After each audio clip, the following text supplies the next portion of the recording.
Great Famine, a crime against humanity.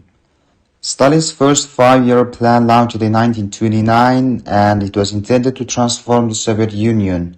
Indeed, its mission was to overtake the capitalist West and industrialize rapidly. The collectivization of agriculture was a central aspect of the plan. Stalin's collectivization policies not only forced the Kazakhs to settle in towns or collective farms and abandon their historical traditions, but were also a principal cause of the 1930 and the 1933 famine in the Republic. The Kazakh famine of 1931 to 1933 was a major famine that occurred in the Kazakh Soviet Socialist Republic, or known as Kazakh ASSR, then the part of the Soviet Union. The famine is estimated to have killed between 1.5 and 2.3 million people, or about 38 to 42% of Kazakh population at the time. The famine was caused by a combination of factors, including forced collectivization of agriculture, excess grain requisitions, and drought. The forced collectivization of agriculture forced Kazakh nomads to give up their herds and join collective farms. As a result, this led to a loss of livestock, which was Kazakhs' main source of food and income. For example, in 1930, the Kazakh ASSR had 40.5 million sheep and goats. By 1933, this number had fallen to just 1.7 million. The Soviet government also imposed high grain requisitions on the Kazakh ASSR. These requisitions took away much of the grain that was available for the Kazakh people to eat. For example, in 1932, the government requisitioned 1.7 million tons of grain from the Kazakh ASSR. This was more grain than the Kazakh people had produced in the previous year. In 1932, a drought hit the Kazakh ASSR. This drought further reduced the amount of food available for the Kazakh people. Soviet government's response to the famine. Another factor was the government mismanagement.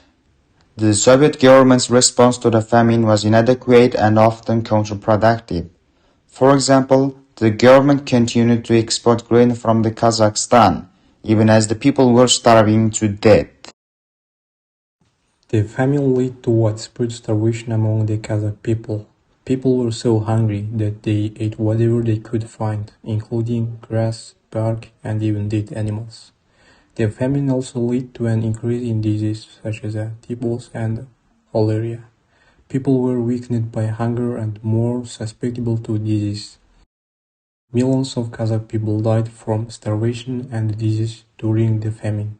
It is estimated that between 1.5 and 2.3 million people died, or about 38 to 42% of the Kazakh population. The famine had a devastating long-term impact on the Kazakh people. The population decline led to shortage of agricultural workers, as well as the use of the Kazakh language, which is the country's official language. Stalin initially denied the existence of a famine, and then blamed it on bad weather and sabotage by peasants. He also refused to accept international aid. The Soviet Union government increased food shipments to affected areas and reduced grain exports. He also ordered the confiscation of grain from peasants, which led to widespread resentment. The international response to the famine was also slow and inadequate. The many Western governments were reluctant to provide aid to the Soviet Union, fearing that it would be used to support the communist regime. The Soviet government was reluctant to release information about the famine. The famine also destroyed the traditional Kazakh nomadic way of life and had a profound impact on Kazakh culture and identity. The famine had a negative impact on the Kazakh economy, education, healthcare, and social cohesion. The health of the Kazakh population is still affected by the malnutrition and disease that were caused by the famine. Chronic diseases such as heart disease and cancer are more common in Kazakhstan. The economic damage caused by the famine has made it difficult for Kazakhstan to develop its economy. The quality of education and healthcare in Kazakhstan is still below international standards. The famine is a reminder of the dangers of totalitarianism and the importance of protecting human rights.